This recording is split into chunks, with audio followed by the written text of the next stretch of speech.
DNA में अब हम आपको धर्मांतरण की आड़ में चल रहे एक ऐसे खेल के बारे में बताने जा रहे हैं जिसे देखकर आपके पैरों के नीचे से जमीन खिसक जाएगी।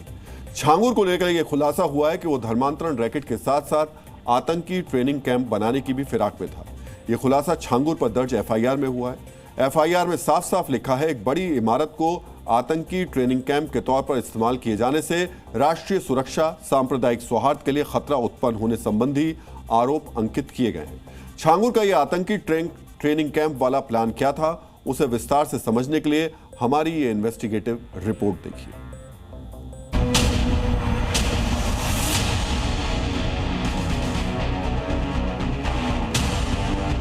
स्लीपर सेल्स का नेटवर्क, नेपाल से रैकेट, आईएसआई से कनेक्शन और अब आतंकी ट्रेनिंग कैंप का अड्डा।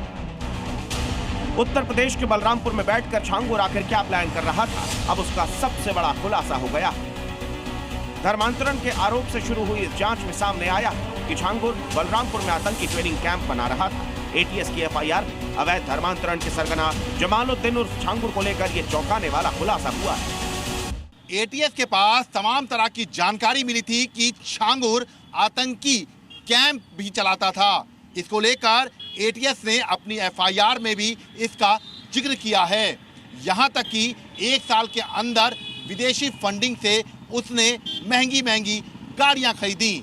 इसके साथ ही वो सालाना उर्स भी लगाता था जिसमें देश और विदेश से तमाम लोग आते थे।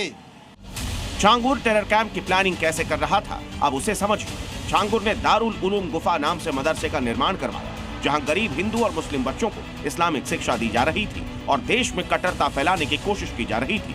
छांगुर के मदरसे में विदेशी नागरिकों की भी आवाजाही थी। छांगुर दुबई से मौलानाओं की टीम भारत बुलाता। ये मौलाना लोगों का ब्रेन वॉश भी करते थे। छांगुर के इस ब्रेन वॉश सेंटर में छोटे छोटे बच्चों को शरिया कानून का पाठ सिखाया जाता, भारत को इस्लामिक राष्ट्र बनाने का सपना दिखाया जाता और हिंदू धर्म के खिलाफ इनके जहन में नफरत की बीज बोई जाती थी। एक तरफ तो छांगुर कट्टरपंथियों की फौज तैयार कर रहा था, तो वहीं इन्हें आगे की ट्रेनिंग देने के लिए कैंप बनाने की प्लानिंग भी कर रहा था। छांगुर ने बेहद शातिराना तरीके से कई इलाकों की डेमोग्राफी चेंज करने का प्लान बनाया। इसीलिए बलरामपुर और नेपाल से सटे इलाकों में तेजी से बड़ी संख्या में जमीनें खरीद रहा था और इन इलाकों में धर्मांतरण के बड़े अड्डे खोलने की तैयारी थी।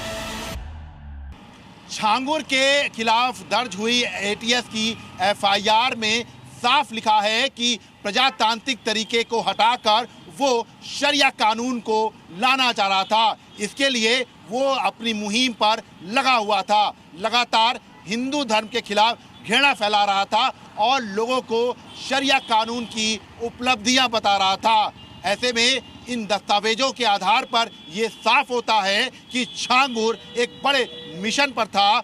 डेमोग्राफी बदलने के साथ ही छांगुर उन इलाकों में जासूसी और धर्मांतरण का पूरा नेटवर्क खड़ा करना चाहता था, जहां से उसके इस्लामिक राष्ट्र बनाने का असली मकसद कामयाब हो सके। इसीलिए उसका प्लान था कि हिंदू लड़कियों को कन्वर्ट किया जाए, फिर उनका निकाह नेपाल में स्लीपर सेल और आईएसआई एजेंट से करवा दिया जाए ताकि मुस्लिम जनसंख्या बढ़ सके और फिर 2047 तक गज़वाए हिंद का उसका ख्वाब पूरा हो सके। लेकिन छांगुर का यह प्लान पूरा हो पाता उससे पहले ही वो यूपी एटीएस की गिरफ्त में आ गया। छांगुर ने इतना कुछ प्लान कर रखा था, लेकिन आज जब वो कैमरे के सामने आया तो अपनी बेगुनाही का सबूत दे रहा था।